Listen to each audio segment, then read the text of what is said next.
Alright, I'm working on my 2005 Dodge Durango here today, and we're going to be working on replacing these exhaust manifold gaskets. And if you have a problem with these, you'll notice a noise when it's cold. Usually you'll have like a tapping or pitter-patter ticking noise, and then once it gets warmed up it'll kind of go away. So you can, it's kind of, easy to hear.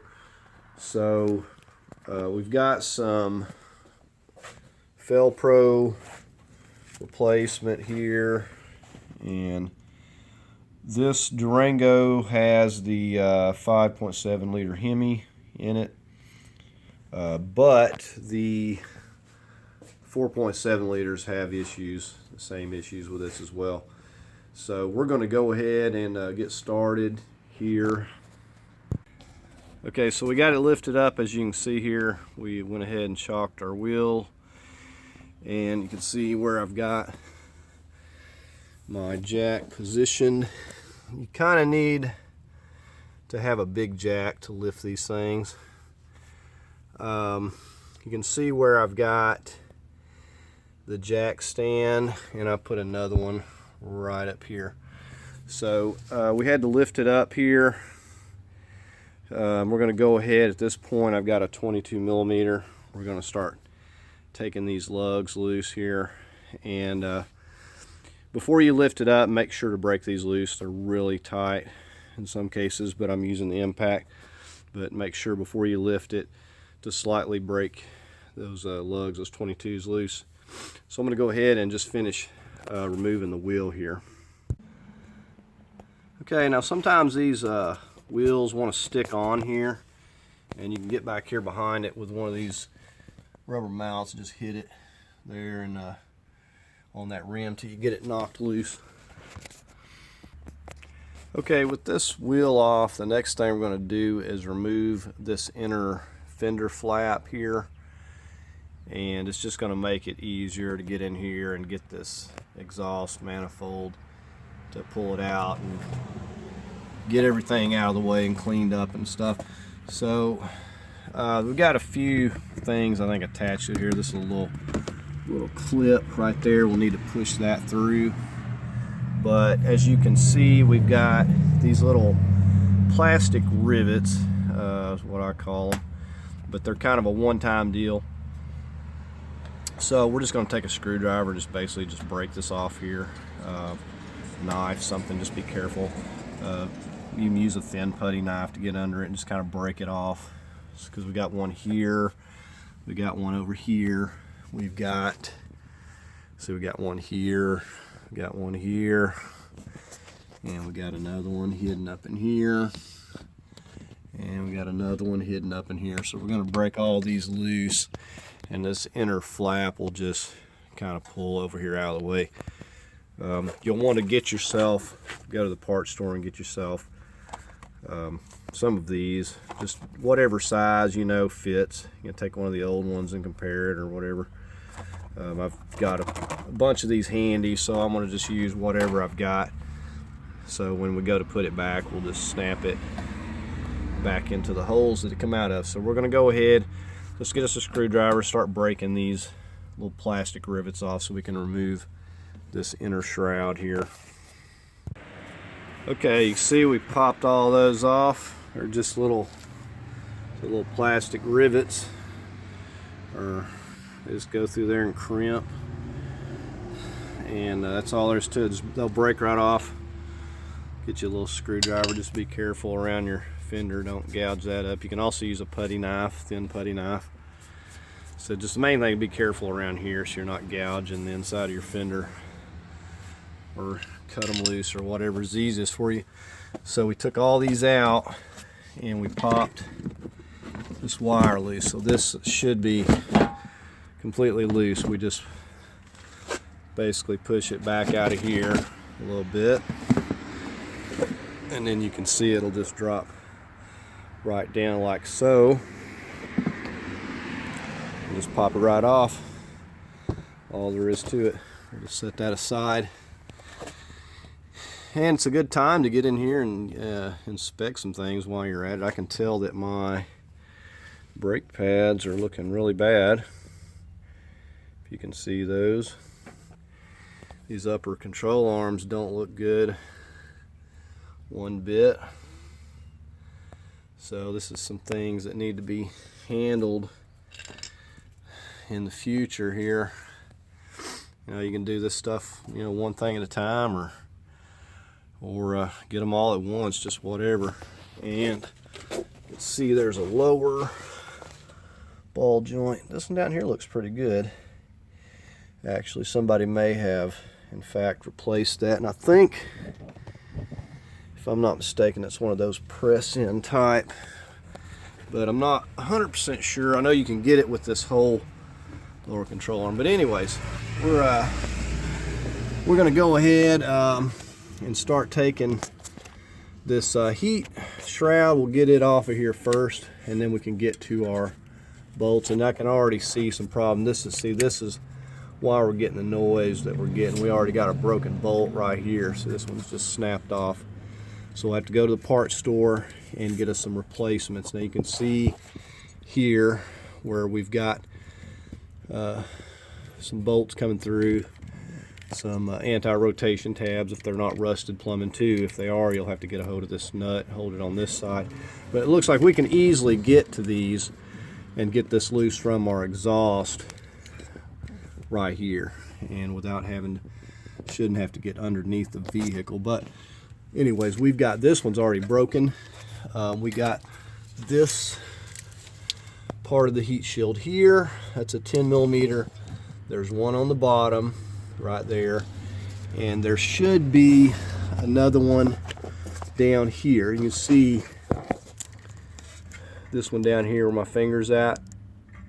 That one's broken, and this one's broken. See, this is where a lot of my noise is coming in at. And if you look here, you can see where the exhaust is blackened around the cylinder head. So you can see that it's been leaking there, and that's where that noise is coming in. Of course, I've known this for a little while, but it's just now gotten where it's warmed up where I felt like doing this. So we're going to go ahead. So these here are broken for the heat shield. It's got two 10 millimeters there and there that you have to take that nut. If it'll come loose, sometimes it just spins and it's rusted, but you got to get that off of there. And then you got these two right here. So you got one there and you got one right there. So you got those two. So we're going to go ahead and get these four 10 millimeters. So these are broken already. I'm going to remove this heat shield, and then we'll move on to getting the bolts out. We'll probably go ahead and take the exhaust loose first, and then we'll work on getting the bolts out of the head there itself. Okay, so I just removed those two 10 millimeters. I was using these are really tight. The bottom one just snapped off. I managed to get this top little 10 millimeter, but the bottom one just twisted right off. So I have the heat shield loose here. I'm just gonna work it out, and you can see that those are completely seized on there, and you can spray them with a little bit of spray lubricant if yours are still intact, and see what kind of luck you have. But the bottom one was coming loose, but then it just twisted right off. So sometimes they're just rusty and they're just not. So I'll go ahead and get what's left of these off of this heat shield so I can put this back on. And now we're gonna get in here and get a hold of these, the actual exhaust manifolds bolts. That's a 10 millimeter right there, and can't really show you the bottom from this type of angle, but we've got some 10 millimeters here. But as you come down here, I think this may be a 12 or a 13. I'll find out in a minute. See, the bottom one broke. Now, if you don't have this exact bolt, if you can just get something that has a stud on it or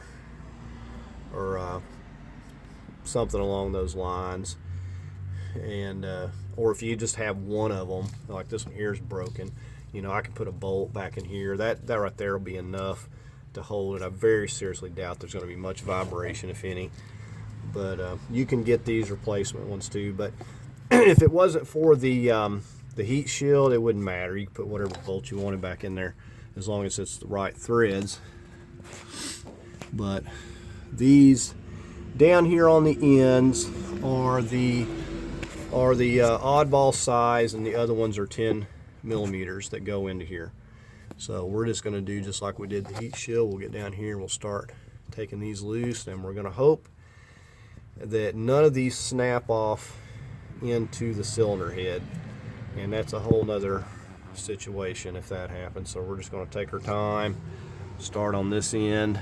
I'm going to get whatever size this is and start working my way down here. Well, before I get ahead of myself, we need to go ahead and take these bolts out. You can see I've got them sprayed with spray lubricant, and we're going to go ahead and I think those are 15s. I'm going to get down to back here, and that anti-rotation tab there should hold it while I break it loose, but I think those are 15s. I'm going to go ahead and start working on those here.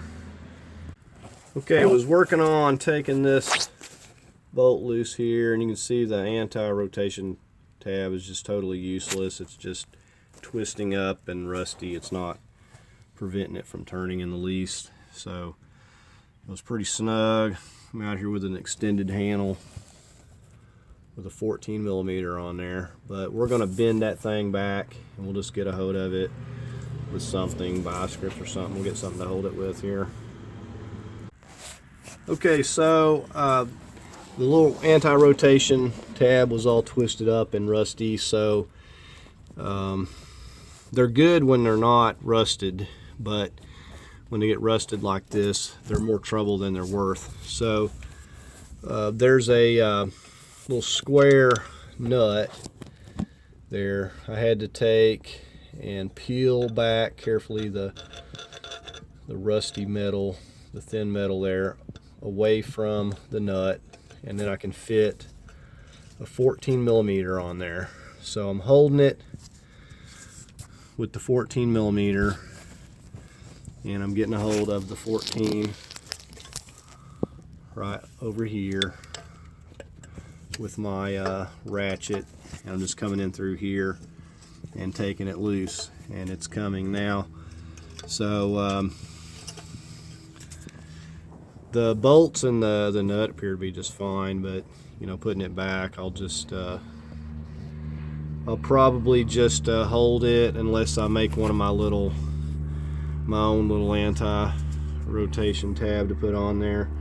I may do that because it does make it a little bit easier, so you're not having to use two hands. But anyways, it's coming loose, as you can see here. Just having to hold it with the 14. It's just a little square nut that's on there, and that anti-rotation tab's supposed to prevent it from moving, but see, it's all rusty. So we're going to go ahead, I'm going to do the same thing to this other one up here. Said I just take this because it's all rusty, just push it back. You can see it push back really easy. Do the same thing. Just go ahead and just push it back because it's going to do the same thing. So I'm not even going to mess with that. I'm going to push that back enough, like so, to where I can get my 14 on there, and I know that it's going to hold it. So we'll just go ahead and finish taking these out now. Okay, so we got the first one off there. Wasn't too much trouble. Here's the bolt, and it's still reusable, and I could reuse this if I want, but I'll probably just find a regular nut to put back on it. I don't know, we'll see.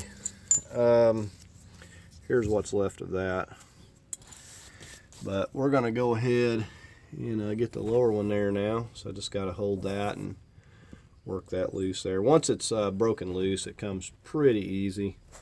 I'm just using a small ratchet and a 14mm wrench to hold it on one side there, and there's plenty of room to get in here without having to get underneath and do this. Okay, and there we got that other one off there, so those are still in okay shape. We may just reuse them. And these bolts back here are both broken. You can see the top and the bottom. And coming up here,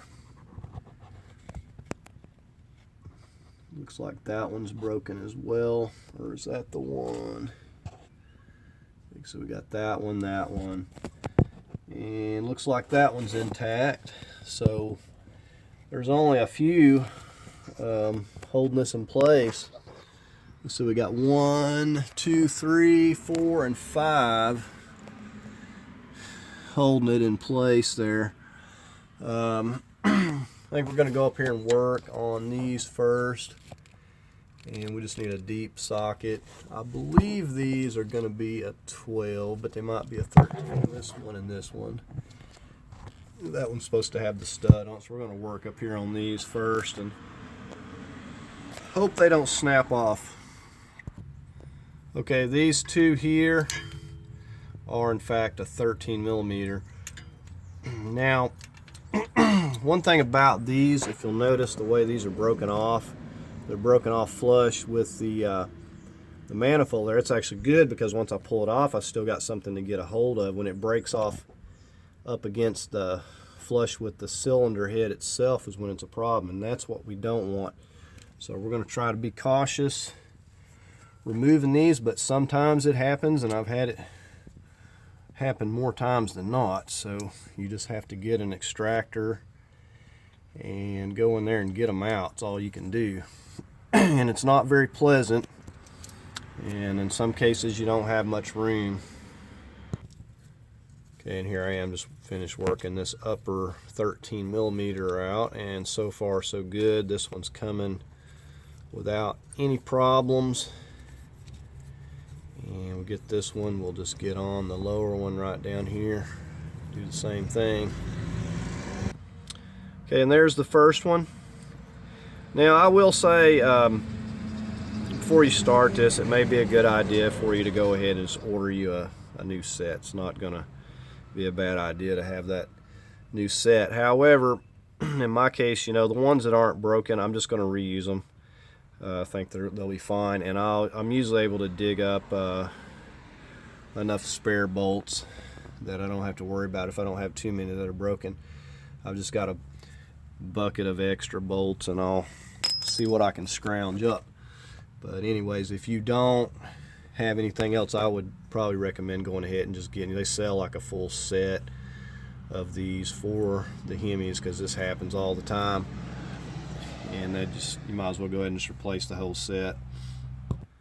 Okay, and there's the second one, and it said so far so good. So now that I've got these up here, I'm going to be working on these 10mm top and bottom. Now I've only got one down here on the bottom that's not broken, and then I've got these two up here on the top, as you can see here and here. So those 10mm I'm going to get next, and then I'm going to get a hand on it, and I hope that I can get these broken off with the stud out of here without too much difficulty. I'll probably spray them with a little spray lubricant, but we're just about to get it here. I may have to get some slack in this exhaust here. I don't know just yet. If I do, I'll deal with that in a minute. Right now I'm using a kind of a long handled slim profile ratchet I got here, and it seems to be working out the best. Now these have been really tight, so you're definitely going to need something that you can get some leverage on. But so far so good. So I'm working on that lower one, then I'll get to this 10 and this 10, and then it's going to be loose. Okay, and here I am getting this one back here, and I was a little worried on this one. It was so tight that I was just all but sure it was going to snap. And usually when they snap, it's right flush with the head or inside the head there. So I've got one more after this one right here, and we'll have it. Okay, so I got all the bolts out, as you can see here. It's still kind of stuck on there, but it's because of the studs down here. There's still studs that are hung up on there, and it's kind of hung onto my exhaust here. So I'm going to try to wiggle it here, see if it'll come loose. If not, I'm going to have to go to the other side and get the exhaust loose on the other side so I can get some slack to pull this back over here, because I don't think I'm going to have the slack with those bolts that are snapped off in there. I don't think I'm going to have the slack to wiggle it out. So I'm going to mess with it for a minute here, but I do in fact have it loose at this point. And you can see the old gasket that's on there. It's just kind of like a thin metal. Okay, I was in fact able to get enough slack to get this loose. So I'm going to just pull it out right through here as best I can. Well, there's a lot of stuff in the way, but just take our time and work it out of here. But I might actually need another hand, I don't know. Let's see. Okay, here we go. Now, another thing I was going to say before I forget, if you get this on here and it still don't seal, you may have to take this to a machine shop. Now, I've not had to do that as of yet, but if it's really bad, worst case, you have to take it to a machine shop and they can resurface this. I usually just kind of either wire brush or take a sanding block and just lightly go over this to get some of that carbon and stuff knocked down. But usually the Felpro gaskets, and I'll show you when we get ready to put it on here, but usually they're pretty thick and they seal it. Even if there's a little, it's not just horrible, it'll usually seal it. It's different made than the original they put on there. And you can see that this is still stuck onto these studs and stuff here. So I don't really know what's going on there, but that's the old gasket. Anyway, it's just kind of hung up and stuck on there. So I'm just going to get some pliers, and or you can use vice grips, and we're just going to get a hold of the end of these studs, and you can spray a little spray lubricant up there and start turning them. But this is, with them like this, is very easy. This is not a problem at all. If you got something to get a hold of, it's when it's broken off into the actual hole there, that's when you got a problem. So we're going to go ahead and put a little spray lubricant and start working those studs out of the way, and I'll see. Like I said, as far as the bolts on the end, those are the ones that need the little special stud sticking up for the heat shield to go on. Okay, so the other ones don't matter whatsoever. If you got a bolt that length with those same threads, it'll work. Those don't matter at all, but it's the ones that have this that you need to hold your heat shield. So we'll try to locate some of those. At least I hope I have some. Okay, so I've just got a small pair of vice grips here, as you can see, and you got to get it pretty snug on there to be able to turn this, but it is turning it. I had to readjust it, so I'm going to have to tighten it back up again, but I do have it turning, and these are coming pretty easy. Okay, there's my first one out of there. You can see about how far that goes into that cylinder head. About 3/4 of an inch or so. So we got that one out. We just got the two more down here to go. Okay, so there is all three of those out. I'm gonna wipe this surface down and clean it a little bit, all the way down through here with some brake cleaner. and just wipe it off, make sure there's no carbon buildup. And I'm going to take I've just got a little sanding block. I'm just going to go over this real lightly.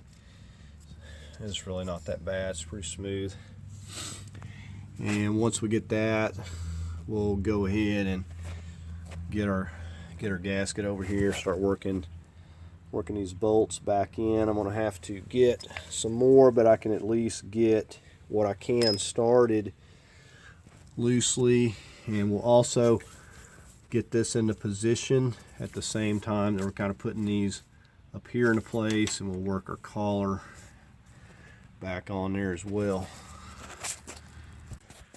Okay, here we have our gaskets now. This one's going to go over onto the passenger side. It's a little bit different. And this one's going to go over here onto the driver. This part is going to go up against the head there.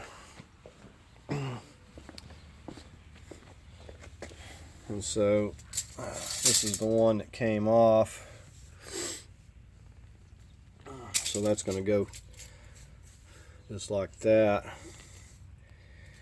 with this part up against the cylinder head and this part against the manifold. Now here is this sanding block I was using. I've got some real fine sandpaper. It's just something to knock any material or carbon down a little bit. I think that's like 400 grit I got on here, maybe even smaller, but just lightly go over that, wipe it off. I did the same thing up here, just lightly went over it with the sanding block, and then just wiped it down really good with a clean rag here, and it doesn't have to be perfect. And the tricky part, we're going to have to kind of set these up here together. We'll try to get the gasket set up there into place, and then we're going to have to get a bolt started and kind of hold everything while we get the bolt started and get everything in place. That's the trickiest part with little room in here. So I've got everything cleaned up. I'm getting ready to do that. We're going to go ahead and work this back into place here, and I'm also going to set it onto that as I'm doing so. Okay, the way I've done it is I've just slid the exhaust manifold back up here and onto this pipe first. That was the first thing I did. Slid it right back in through here, and then I slid my gasket in here. Now I'm going to start this first bolt. It's going down here on the end here, and I put a little bit of medium blue Loctite. Just seen these things vibrate loose before and losing them, so I like to use a little bit of medium Loctite. So I'm just getting ready to push it up into place here, and we'll get it started through the gasket and kind of hold this in place and just get this loosely started here on the end as we're pushing this end up, and then we'll try to get a bolt down here onto this end as well. And definitely, before you go to tightening any of them, get them all started by hand and make sure they're absolutely able to be started by hand. Or you may have to be loosening them back up again. Okay, I was incorrect. This faces the exhaust manifold, and this goes up against the cylinder head. I didn't realize that till I went to bolting it up. So I was just looking at it wrong and was beginning to bolt it up wrong. So put this blue part going this way facing the exhaust manifold. Okay, and I was just getting the 10mm started back here in the middle, so I've just got this one up here loosely started, and in that 10mm, I'm going to try to get one to put here.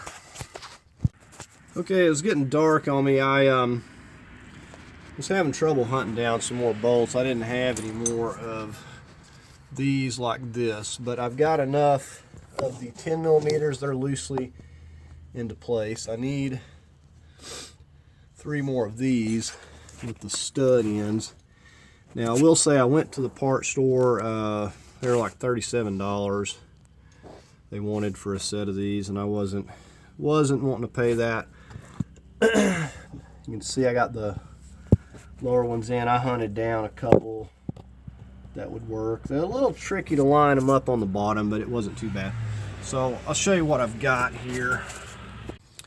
Okay, so I'm gonna see about finding some more of these with the stud later, but I said it just wasn't, it's not worth it for that. So I've got some that are the right length, and we're just gonna get it bolted up. And I'm just gonna rely on the one stud there to hold the shield, and maybe maybe wire it or do something if it goes to flopping around. But for now, I'm just going to use what I got, and then I'll figure out what to do about this later. Okay, so right now I'm just going through here torquing these. It calls for 18 foot-pounds or 216 inch-pounds. I'm using my inch-pound. Seems to be working, fitting in here. I can get to some of these. Some of them I'm having to get creative and use a swivel, and of course that kind of throws the torque off a little bit, but it'll be close enough. But start in the center, go from top to bottom, zigzag pattern, work your way out to the ends, and then go back and double check starting from the center and make sure that you're still getting the 18 foot-pounds. Okay, so we've went through with our torque wrench, and we've double and triple checked all of our bolts starting from the center, and they're all good. As far as these studs go, I've got the one here.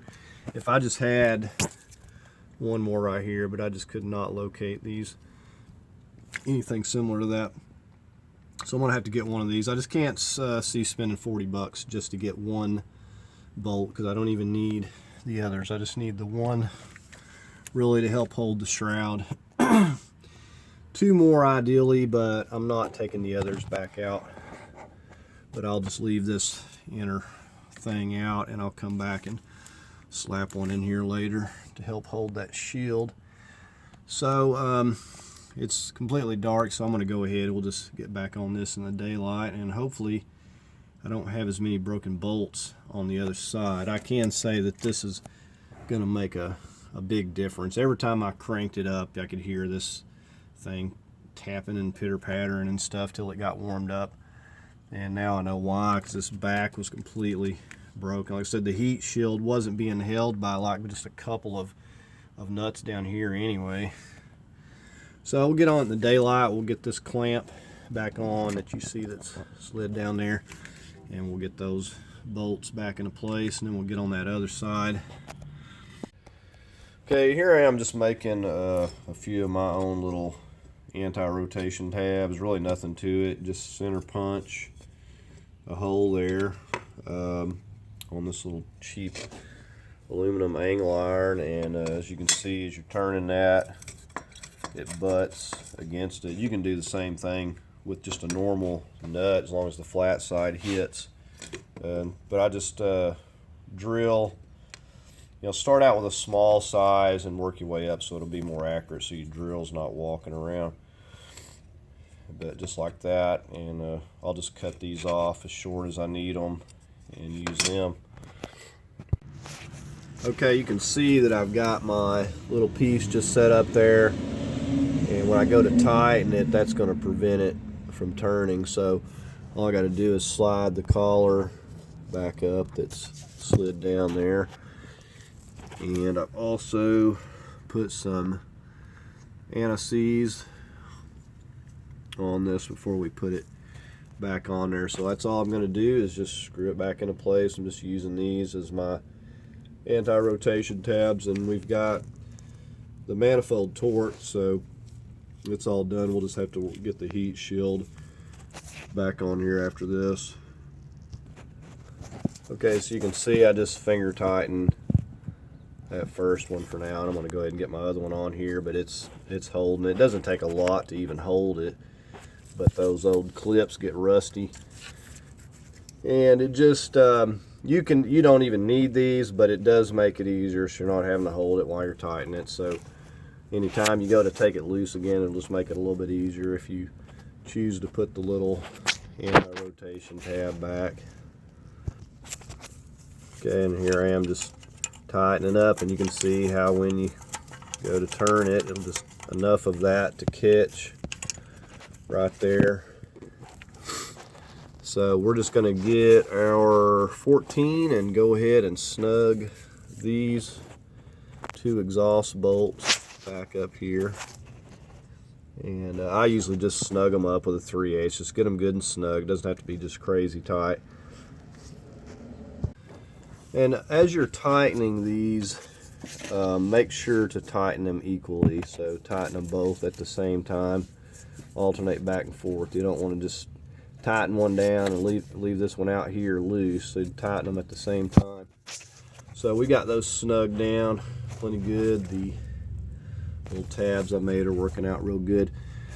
So, and you can get underneath. I just tightened it from in here, but you can get underneath if you need to. So we're going to go ahead and get our heat shield. So it only got one little stud there to hold it, but I'm going to get it in place and see how it feels, and see if I need to put some wire on there or whatever. Okay, so we're just working this back into place from this side over here, and we're just going to see how it's going to do. I can tell I'm going to go ahead and put the nut back on this side, and I'll put a little anti-seize on there because these are the ones that are rusting and breaking off. But I'm probably going to have to get some wire or something down here to hold this still for the time being until I can get something else. I don't know really how critical. I'm thinking this heat shield is kind of critical here because it's kind of cramped up in here. So I know on the Rams they don't even have them, but it's a little more cramped up. So I guess you kind of need it. But anyways, I'm gonna get this one nut back on here, and I'll probably take some wire and wire this down, twist it for now. Okay, so we just twisted some wire up on this end. It's actually pretty tight. This thing's not going to be moving. Like I said, both of these down here were broken before, and I had a little bit of rattle I noticed on startup, and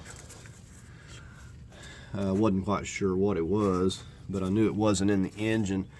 But that's what was rattling when I'd crank it up. But it's tight enough on this side, and with that wire it's plenty tight enough. So I'd like to ideally have at least another stud, but this will keep it nice and secure for now. I just am not too enthused about paying that much for one stud, really. I don't even need a full set, but I'll leave a link to where I found some. The cheapest set I think I found was like $20. It's not a full set, but you get some replacements, and this will work for now anyways. And I'm gonna go ahead, I had this here disconnected just so I wasn't hitting it, and I'm gonna plug this back in, put that lock back on it, and we're all finished up with this. We'll go into the other side, and we're just fixing to work on getting this inner fender shroud back in here in place.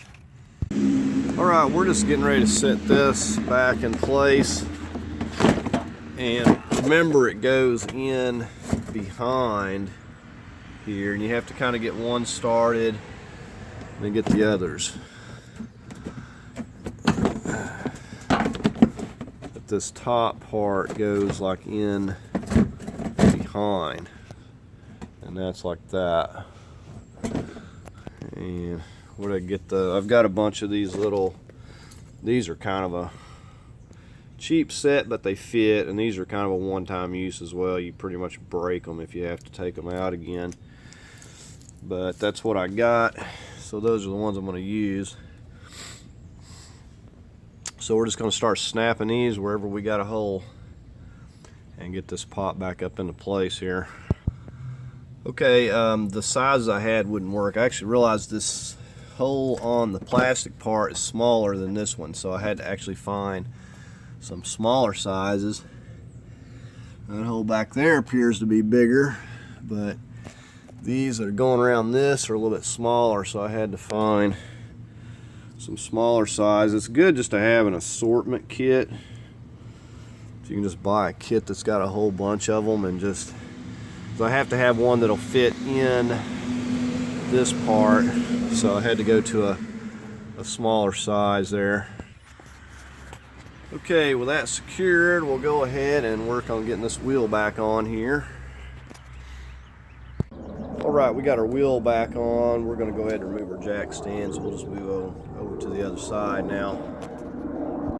Okay, we got the wheel off on the passenger side. Just getting ready to start popping these little clips, or these plastic rivets. And we're going to go ahead and work this shroud out of here.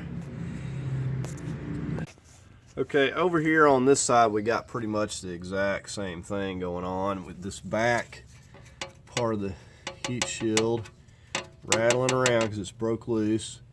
These back bolts, the back tube broken, so it's not leaking, and it's leaking a little bit, but not leaking like the other side. I don't see near as much black soot around it. We got the same rusty tabs we'll have to deal with. These two up here on the heat shield are holding on. I don't know how many others are broken because I can't see it till this is off. So I'm going to attempt to remove these up here and hope that they don't both break, or I'll just wire it up like I did the other side. But I'll also have to scrounge up some other bolts that are the proper length, because these down here on the end are where it's a little bit thicker, have to be a little bit longer than the others. But you know, it's pretty much the same thing, and the exhaust is coming in a little bit different, so we're going to have to get on this back side. I went ahead and soaked them both. You can't really see that one back there, but it's soaking on the other side opposite of this, and we're gonna see about getting these loose. Now you can see, like this one here, easy to get to, but the one on the back side, why you need the anti-rotation tab is because it's much more difficult to get to. You can see, so it's hard to get in there with both hands and try to do anything. So I think the first thing we're going to do is try to get this heat shield off for now. And I spotted another problem while I was doing this. Sometimes you wind up finding other things. My power rack and pinion here is leaking, and you see it dripping out of that boot there. And I wasn't for sure what that was at first, but it appears that my rack and pinion has failed. I know it was making a little bit of noise, and I was a little bit low on the fluid, so I knew it was leaking somewhere, but I hadn't really spotted the issue. So anyways, I'm going to get the heat shield off and we'll move on here. Okay, both of these just snapped off when I went to remove the 10 millimeters holding it to the heat shield, so those are not going to be any good for holding the shield. However, there is another one right here that's not even being used, and I think I can use that one right there to hold one end, and then I'll just wire it down here on this end like I did before. So I can see there are two broken here at the back, and those appear to be the only ones on this one, which is probably why I don't have the noise and the leakage on this side like the other side, because I had a few more broken over there, and it was allowing it to move more, but it has been leaking, you can see. So it's a matter of time before it starts making a lot of noise, and it may be making noise on this side, but I couldn't really hear it over the other side. So we're going to go ahead and work on getting these loose, just like we did on the other side. We'll hold it here with a wrench, and we'll get on this side and break that loose, because these just are rusted and useless. So we'll go ahead and get this exhaust loose, and then we'll work on taking all of our our bolts. We got our 13s down here on this end. So this one has an extra bolt because it has an extra part of the exhaust manifold on it. So we're gonna, and then we'll take the 10s. We got a couple of 10s up top, and we got a couple down here, and then these two are broken here on the end. So we're gonna go ahead and get started on this right here. Okay, I had some difficulty getting this first one off on this side here, and it had some boogered up threads, and so this thing's messed up, and this bolt is messed up, so we'll get another one. Not a big deal, but you don't want to get in a situation where you got to cut these things. That takes a lot of time, coming here to cut them and being careful and everything. So this one I had a lot of trouble with, and I ain't even got on the back one yet. So I'm wondering how much fun this one here is going to be. So I'm probably going to get I'm using this. I'll probably put a little extension and get back here behind it and trying to figure out how exactly I'm going to hold that. It's going to be kind of fun. So this is kind of time consuming, and that's why it's good to put anti-seize on these going back. You know, obviously make sure you got some good bolts, you know, but put some anti-seize on them, and at least try to help yourself the next go around. So I'm just going to work on that back one here now. Okay, well, I was trying to work on this back one, and there's just simply no good way of getting to this thing. It's a really bad design here. What I've done, I went up top and disconnected the negative. I'm going to go ahead and take the starter out. It's the only way I can see to possibly even get a wrench in here to try to get on this and even hold it. I don't even think I'm going to be able to get underneath to be able to see anything, even with the starter out of the way, but that's just to try to get to it. And I thought about trying to cut it, but there's really not a lot of room in here. But really bad design. If you have these and yours aren't rusted, I would take them off and get something else, so you don't run into this later, because this is really a nuisance. So I'm gonna work on taking that starter out, I guess. Okay, now what I've been doing, I was laying underneath, but you can see I got my little vice grips, and I found this method to work the best. I just got the vice grip on there. It's a small pair, and I got on the other side here with my little extension, and I just kind of laid under here while that held it, and I've been taking that loose, and that's actually working out pretty good, surprisingly. So once I get this, it'll be easy getting to the other stuff up there, and then I'll put my starter. But I needed that starter kind of out of the way because I couldn't get positioned where I needed to be there to get my vice grips on and stuff. So we just about got it, and then we'll go ahead and get on these up here and try to get this done. Okay, so now we're going to go ahead and get up here. We got this loose, and both of these bolts that come out of there are ruined. This one's bent. The other one with threads were messed up. So those are just no good at all. I have to get some new ones. But we got that loose, so we're going to go ahead, and just like we did the other side, we've got our 13s up here in the front, and then the rest of these 10 millimeters, and then the back two are broke, so we'll go ahead and get those out now. Okay, I'm just working on this last one here. You just got to use sockets where you can, wrenches where you have to, depending on what clearance you have in here. You just have to kind of alternate. Now, I did have a problem with the lower one.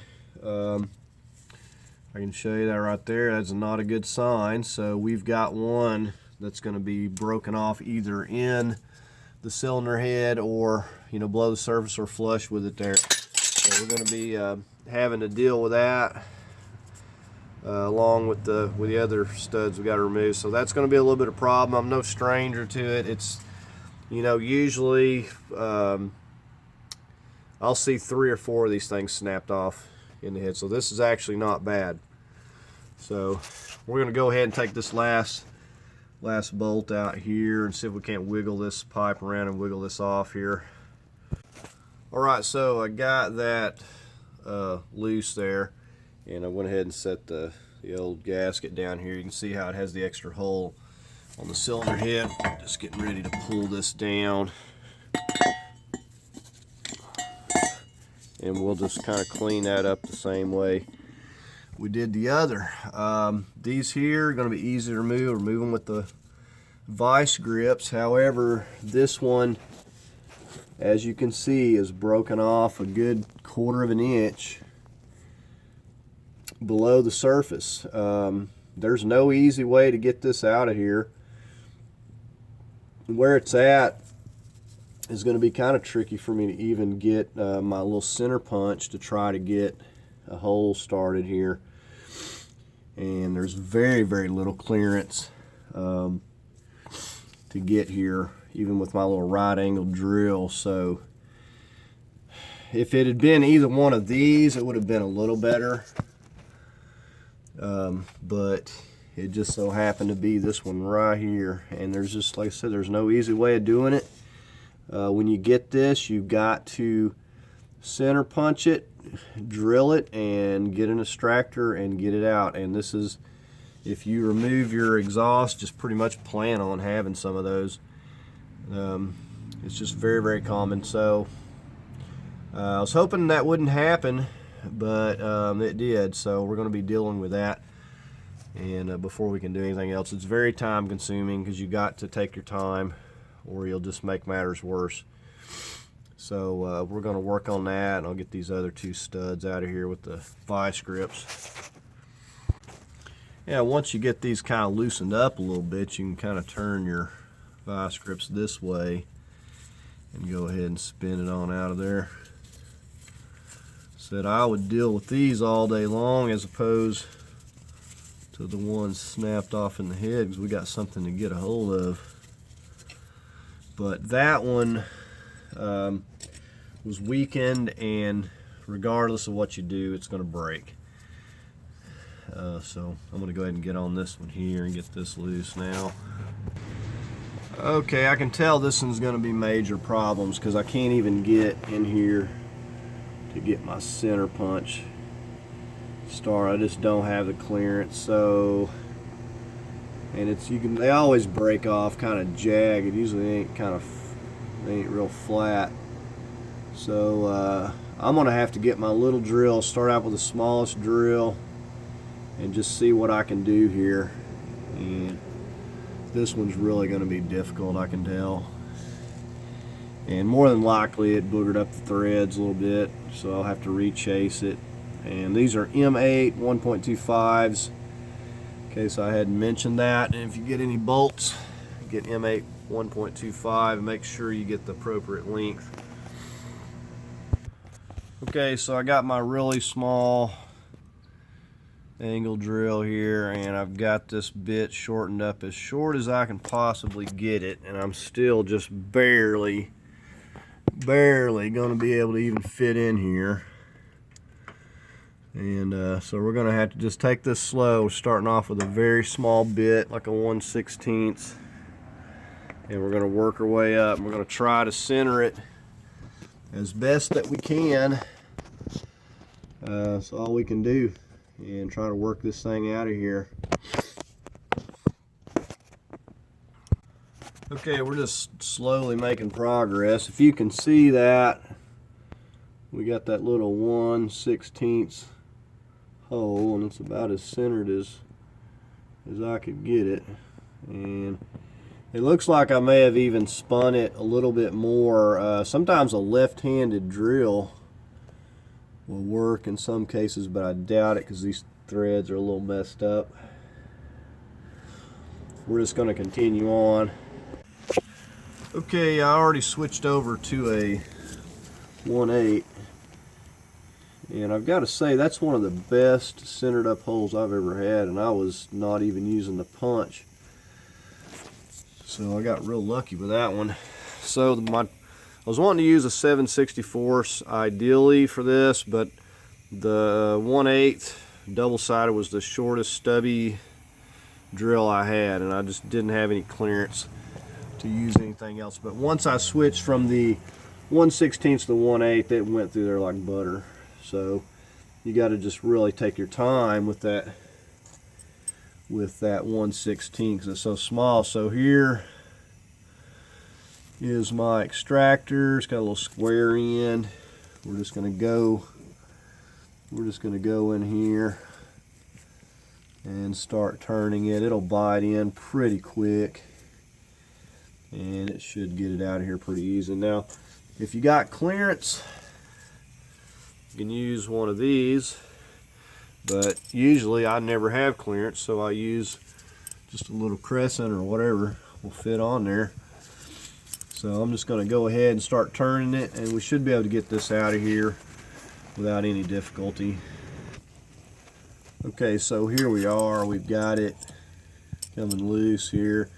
If you've never used one of these, you'll be amazed at just how they bite into this. I mean, you would think that there's no way this little tool is going to be able to get this out of here, but you would really be surprised how they bite in. I just barely pushed it in there and started turning this counterclockwise, and you can see that it's just making easy work of it. I'll pull it right on out of there. But just expect this. If you get lucky, that's good. But I would just go ahead and have one of these little extractors. This is the smaller. I got a little case with like 3 or something in there, and this is just the smaller of the 3, I believe. Once you get it up to the flush to the surface, you're home free. It'll start turning very easily from here on.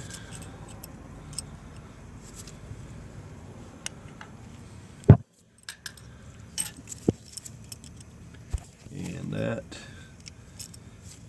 is coming out of there nicely.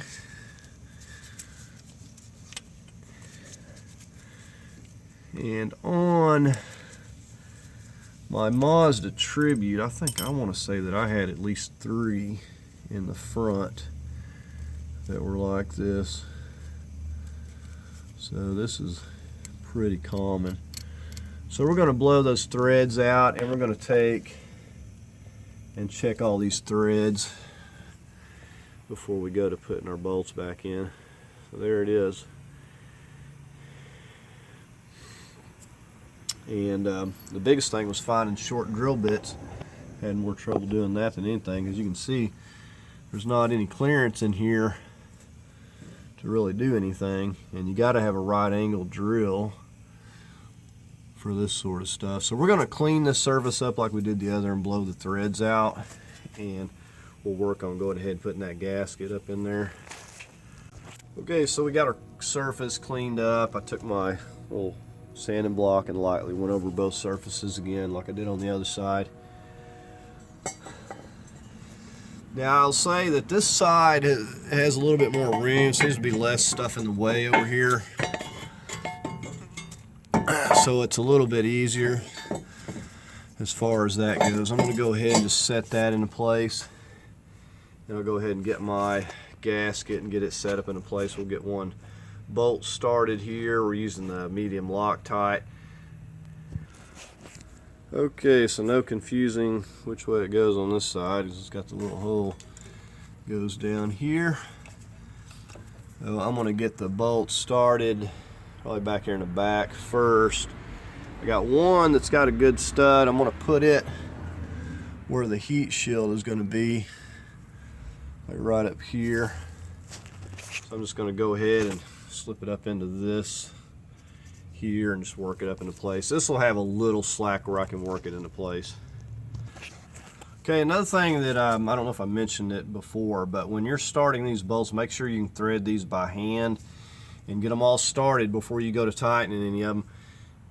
You don't want to make a mistake. You can get them cross-threaded and it's a nightmare, so be careful with putting these in. Make sure your threads are good. Don't just go to cramming them in there. Okay, like I said, make sure you start these by hand. This thing has a tendency to want to pull the bolts down and want to start. If you go to cranking on it with a ratchet, it's going to cross thread those. And so don't say I didn't warn you. So I had to hunt down some other bolts that are the appropriate length, and I'm just putting a few washers on them to make sure that they come out to the exact length. So I found some more that'll get the job done here. And so the main thing is the threads are the same, the length is the same, the M8 1.25s, and I made sure that at least the heads were 10 millimeter and 13, so I don't have 3-4 different size heads to have to mess with when I'm torquing them. So I'm just going to finish putting these bolts in here. Okay, and now I'm just going through my little small micro ratchet, just snugging everything down, starting from the middle until I get everything halfway snug. And sometimes places you got to use the ratchet wrench and stuff because you just can't get in here. You don't have clearance. Okay, so we're just going through here, torquing these to the 18 foot-pounds. And I was using this long extension with a swivel. 18 foot-pounds or 216 inch. I'm using my inch-pound. The only one couldn't really get to is this one, so I just tightened it down by feel on that one. Just snugged it down really good. So we're going to get ready. I've got to get some more bolts, and we'll do like we did on the other side. We'll make some little anti-rotating tabs because these are really difficult here to get to. So we'll go ahead and do that. We got all these torqued down.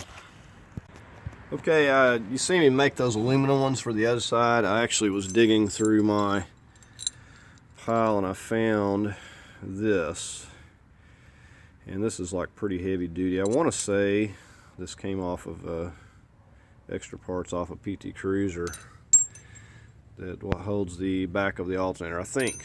So I got a bolt, I got this, and we'll put that up there. I've got the one on the back already. You can see my, always keep extras. These things come in handy. I just forget about having them, and I just was digging through looking for bolts and found those, so that's good. So I don't have to worry about making the little tab. But you can see the one I got on the back there already, so we're going to use that, and that'll make it a lot better. So I'm getting ready to put this one here on. I'm going to slide it through, put a little bit of anti-seize in here, and then start tightening it up.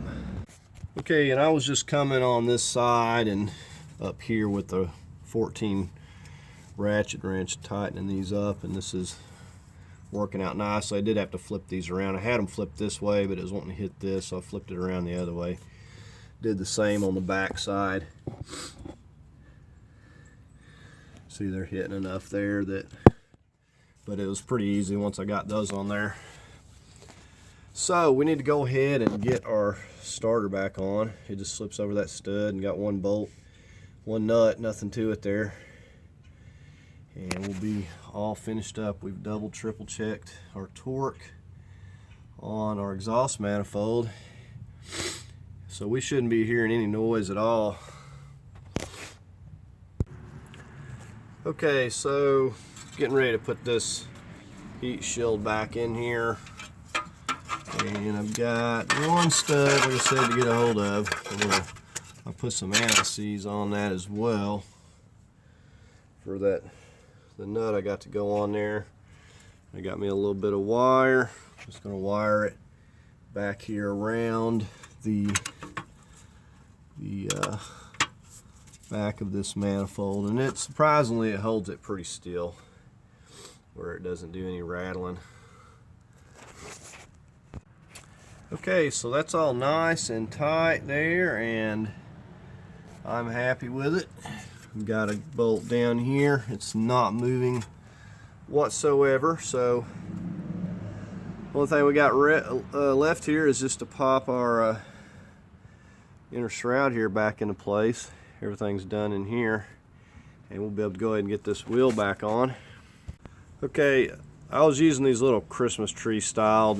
I was getting these to work the best because simply I couldn't find a size that was just perfect enough to fit in these holes, but this is holding it pretty good, and we got them in each and every spot there, so we're ready to go ahead and get our wheel back on at this point. Okay, so I'm just getting ready to lower the vehicle. We're going to go ahead and take our jack stands out here, and then we'll go ahead and torque our lug nuts to 130 foot-pounds. Okay, so I just went ahead and reconnected my negative cable. We got the wheels torqued and back on and everything. Go ahead and crank it up and see how it sounds here. Okay, so the first thing I've noticed cranking it up already, all of the rattling and stuff that was going on, which was really loud. We'll crank it up again. So all that noise went away that I had there before, because both sides were broken at the back, you've seen there, and they were just rattling.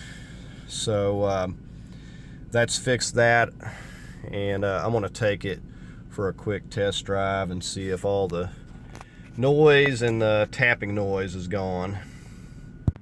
Alright, so I took it down the road. It's sounding really good. I don't hear any of that tapping noise, fluttering noise. All that has gone away. The rattling on the crank up has gone away. So this has really fixed it up. Discovered the rack and pinion issue, so I'm going to have to go back and deal with that at some point. But very happy with this. I spent probably the better part of a day and a half. I think I was mainly spending more time hunting for bolts and trying to figure out what I was going to use, and of course dealing with broken off threads and stuff like that is always time consuming, but other than that everything went pretty smoothly. So that's going to do it for this video. I hope you found it helpful. If you did, please give the video a like. As always, I invite you to subscribe, and thanks for watching.